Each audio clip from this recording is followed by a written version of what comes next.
أعوذ بالله من الشيطان الرجيم بسم الله الرحمن الرحيم يا أيها الناس قد جاءتكم موعظة من ربكم وشفاء لما في الصدور وهدى ورحمة للمؤمنين۔ اے لوگو، بلا شبہ تمہارے رب کی جانب سے تمہارے پاس عظیم نصیحت آ گئی ہے اور شفا ہے، اور اس کے لیے جو دلوں میں ہے، اور مومنوں کے لیے ہدایت اور رحمت ہے۔ سورۃ یونس آیا 57۔ یا ایہا الناس، اے لوگو، اللہ رب العزت نے ساری انسانیت کو مخاطب کر کے قرآن مجید کی وہ صفات بیان کی ہیں جو بندوں کی ضرورت ہیں۔ ان اوصاف کو بیان کر کے قرآن کریم کی طرف متوجہ ہونے کی ترغیب دلائی ہے۔ اللہ تعالیٰ نے اس آیت سے قبل توحید، نبوت، بعث اور جزا کے دلائل دینے کے بعد عرب اور عجم کو ندا دی ہے۔ قَدْ جَاءَتْكُم مَّوْعِظَةٌ مِّن رَّبِّكُم، بلا شبہ تمہارے رب کی جانب سے تمہارے پاس عظیم نصیحت آ گئی ہے، یعنی تمہارے رب نے تمہیں نصیحت کی ہے اور تمہیں ان اعمال سے بچانے کے لیے ڈرایا ہے جو اس کی ناراضگی کا باعث بننے والے ہیں اور اس کے عذاب کا باعث بنتے ہیں۔ اس نے اعمال کی خرابیوں اور ان کے اثرات اور نتائج سے آگاہ کر کے تمہیں بچایا ہے۔ وَشِفَاءٌ لِمَا فِي الصُّدُورِ، اور شفا ہے اس کے لیے جو دلوں میں ہے۔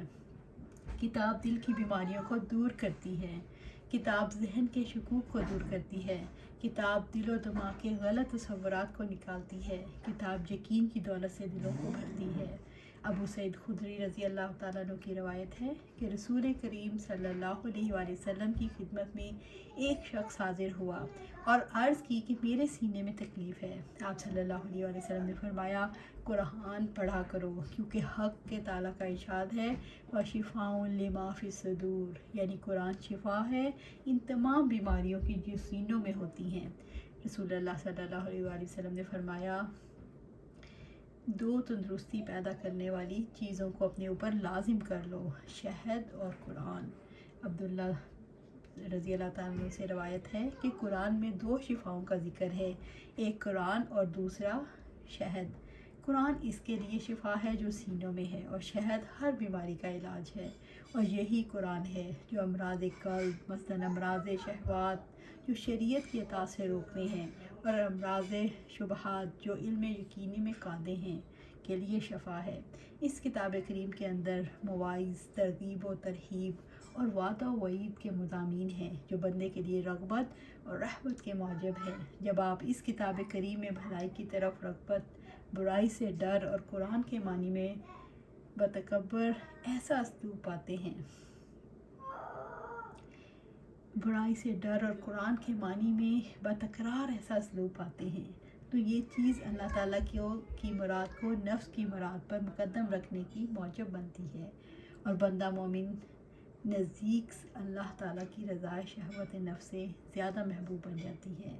تو بندہ مومن کے نزدیک اللہ تعالیٰ کی رضا شہوت نفس سے زیادہ محبوب بن جاتی ہے۔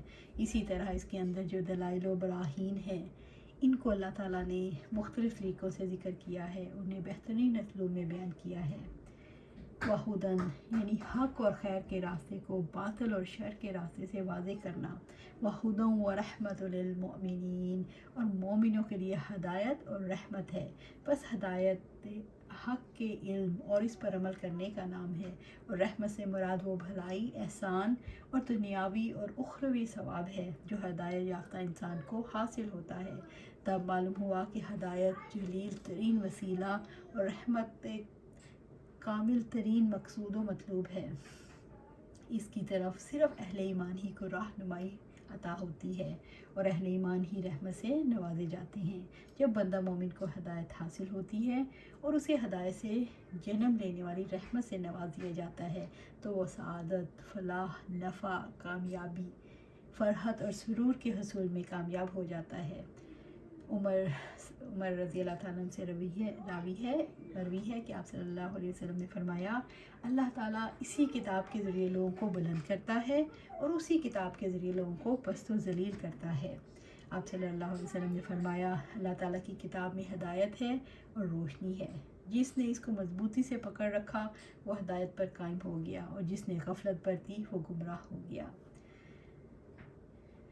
قرآن مجید دلوں کو زندہ کرنے والی کتاب ہے۔ اس میں واقعات ہیں، گزشتہ قوموں کے حالات ہیں جو ہر دور کے لوگوں کے لیے نصیحت بنتے ہیں۔ قرآن مجید سلامتی کا راستہ دکھاتا ہے۔ گزشتہ اقوام میں سے جو لوگ سلامتی کے راستے پر چلے، انعام یافتہ لوگوں کی کامیابیوں اور اجر عظیم کے تذکرے سے بعد میں آنے والوں کے لیے سلامتی کے راستے پر چلنے کے لیے ان واقعات کو نصیحت کا سبب بناتا ہے۔ قُلْ بِفَضْلِ اللَّهِ وَبِرَحْمَتِهِ فَبِذَلِكَ فَلْيَفْرَحُوا هُوَ خَيْرٌ مِّمَّا يَجْمَعُونَ۔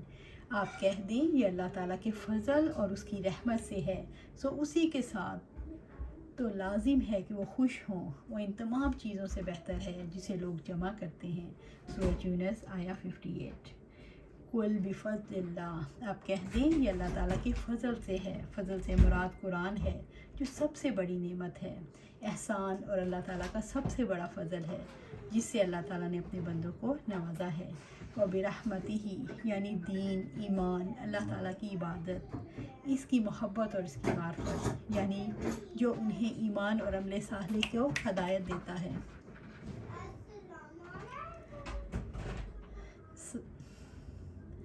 اللہ تعالیٰ کا فضل ہے اور اس کی رحمت ہے۔ فَبِذَلِكَ فَلْيَفْرَحُوا، سو اسی کے ساتھ تو لازم ہے کہ وہ خوش ہوں، یعنی علم اور تقوی کے بعد ایمان اور عمل صالح پر خوش ہوں اور خوشیاں منائیں۔ اللہ تعالیٰ نے اپنی فضل اور رحمت پر خوش ہونے کا صرف اس لیے حکم دیا، یہ نفس کی اثبات، نشاط اور اللہ تعالیٰ کے لیے اس کے شکر، اس کی قوت، علم و ایمان میں شدید رغبت کا موجب اور علم و ایمان میں زیادتی کا باعث بنتا ہے۔ لا تفرح ان اللہ لا يحب الفارحین، خوشی میں اتراؤ مت، اللہ تعالیٰ اترانے والوں کو پسند نہیں کرتا۔ اور جیسا کہ اللہ تعالیٰ نے ان لوگوں کے بارے میں فرمایا جو اپنے اس باطل پر اتراتے تھے، جو انبیاء اور رسل کی لائی ہوئی وحی کے متناقض تھے۔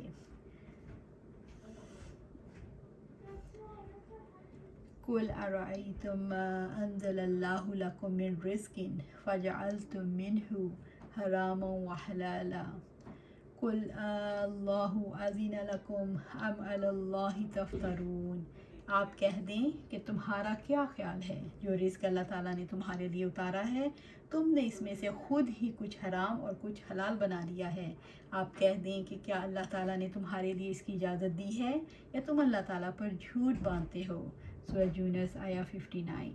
قُلْ أَرَأَيْتُم مَّا أَنزَلَ اللَّهُ لَكُم مِّن رِّزْقٍ، آپ کہہ دیں کہ تمہارا کیا خیال ہے جو رزق اللہ تعالیٰ نے تمہارے لیے اتارا ہے، یعنی جانوروں، نباتات، کھانوں اور کھیتیوں کی مختلف قسموں کو جنہیں اللہ تعالیٰ نے رزق اور رحمت بنایا۔ رزق سے عموماً کھانے پینے کی چیزیں ہی مراد لی جاتی ہیں، حالانکہ یہ لفظ وسیع مفہوم رکھتا ہے۔ مثلاً آپ صلی اللہ علیہ وسلم یہ دعا مانگتے تھے، یا اللہ مجھے نفع دینے والا علم عطا فرما۔ اسی طرح ایک مشہور اور دعا ہے، اللہم آرنا الحق حقا وارزقنا اتباعہ وارنا الباطل باطلا وارزقنا اجتنابہ۔ اس پہلی دعا میں رزق کا لفظ عطا کرنے یا عطیہ کے معنوں میں آتا ہے، اور دوسری دعا میں توفیق عطا کرنے کے معنوں میں۔ اصل یہ ہے کہ ہر چیز جو انسان کو جسمانی یا روحانی تربیت میں کوئی ضرورت پوری کرتی ہے وہ رزق ہے۔ قُلْ اللَّهُ أَذِنَ لَكُمْ أَمْ عَلَى اللَّهِ تَفْتَرُونَ، آپ کہہ دیں کیا اللہ تعالیٰ نے تمہارے لیے اس کی اجازت دی ہے یا اللہ تعالیٰ پر جھوٹ باندھتے ہو۔ قُلْ اللَّهُ أَذِنَ لَكُمْ، آپ کہہ دیں کہ کیا اللہ تعالیٰ نے تمہارے لیے اس کی اجازت دی ہے، یعنی تم یہ جانتے ہو کہ اللہ تعالیٰ نے بحیرہ، صائبہ، وسیلہ، حام کا حکم نہیں دیا۔ ام علی اللہ تفترون، یا تم اللہ تعالیٰ پر جھوٹ باندھتے ہو، یعنی غور کرو، حلال اور حرام کو اپنی رائے سے بدل کر تم اللہ تعالیٰ پر افتراء پردازی کرتے ہو۔